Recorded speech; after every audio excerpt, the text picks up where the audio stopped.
या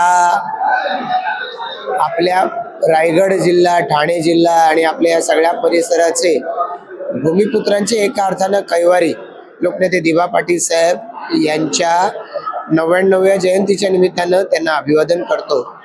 आणि खरं तर त्यांच्या जयंतीच्या दिवशी त्यांनी ज्या भूमिपुत्रांसाठी, प्रकल्पग्रस्तांसाठी संघर्ष केला ते या सर्व प्रकल्पग्रस्त भूमिपुत्र यांच्यासाठी या परिसराचे आमदार महेशजी बालदी यांनी आज या रोजगार मार्गदर्शन मेळावा आयोजित केलाय। त्याबद्दल मी त्यांचा मनापासून आभार व्यक्त करतो।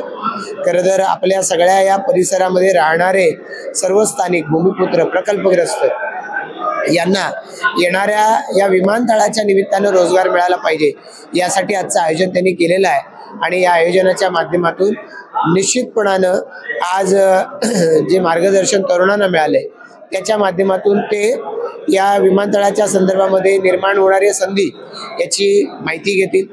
योग्य त्या पद्धतीनं त्यांना आम्हीही पुन्हा पुन्हा तज्ञ सल्ला देत राहू। आणि त्याचबरोबरीनं तुम्ही प्रश्न विचारल्याप्रमाणे त्यांनाच ही संधी कशी मिळेल?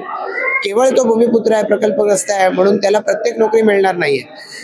प्रत्येक नोकरीचं एक क्वालिफिकेशन आहे, त्या क्वालिफिकेशनला स्वतःला साजेसं करावं लागेल।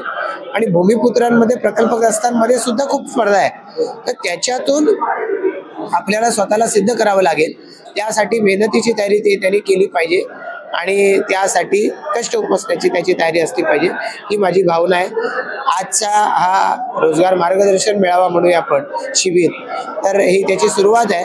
याच पद्धतीनं येणाऱ्या भविष्य काळामध्ये अधिकाधिक अशा कार्यक्रमांचं आयोजन आम्ही करणार आहोत। संदर्भामध्ये आम्ही सातत्याने राज्य सरकारच्याकडे पाठपुरावा करतोय, केंद्रीय मंत्री मुरलीधर मोहोळजी यांच्याकडेही पाठपुरावा करतोय।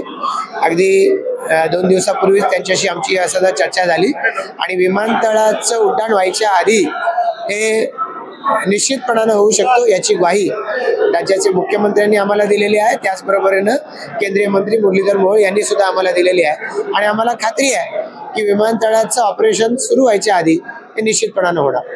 धन्यवाद।